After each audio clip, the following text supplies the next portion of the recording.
Taasan ang pondo sa healthcare sa Ontario. Ito ang panawagan ngayon ng advocates at oposisyon sa probinsya sa gitna ng 14 na linggong winter break ng lehislatura. Ang kakulangan sa funding ramdam daw ng healthcare staff na tinataguyod ang hirap ng sistema. May report si Paula Saraza.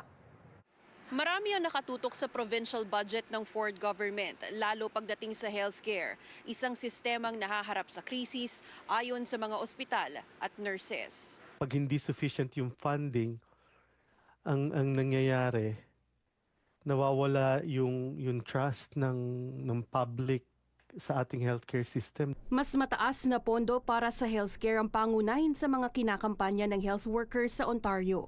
Ang tila panggigipit daw kasi sa funding sa mga ospital, kapalit ay pressure sa mga nurse at apektadong kalidad ng serbisyo sa mga pasyente.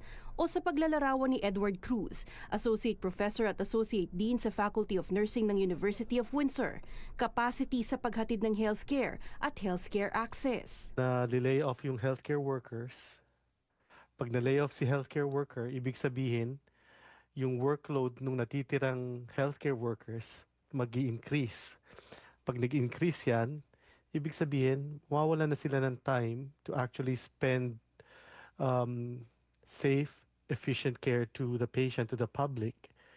And then, it leads to burnout. Ayon kay Cruz, marami ang nakasalalay sa sapat na funding, bagay na noon pahiling ng sektor. Dulot din ito'y pagsubok sa retention. Ang kulang na sahod, nagtutulak sa mga nurse na iwan ng trabaho para makahanap ng mas magandang oportunidad sa ibang lugar. Miski yung mga new graduate nurses natin, hindi nila in-expect na ganito yung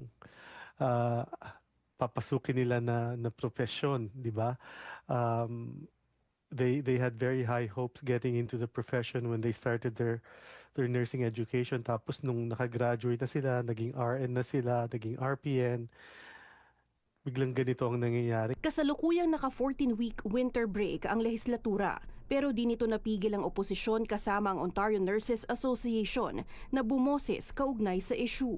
We are seeing increasingly more money going out to nursing staffing agencies, private staffing agencies. That costs more money than investing in nurse-patient ratios, staffing ratios, so that our nurses aren't burning out and heading to, private agencies, okay?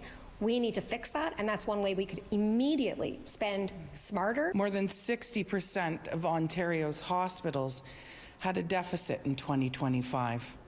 Some hospitals were forced to take out loans, paying millions of dollars in interest to private banks.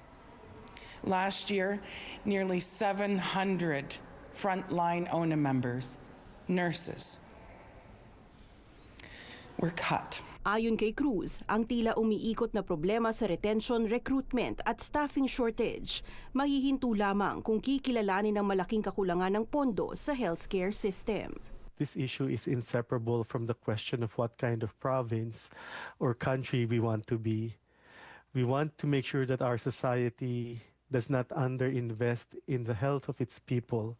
Kasi ang nagbabayad, ang nagiging apektado dyan ay yung public pag nag-underfunding. Paula Saraza, Omni News, Toronto.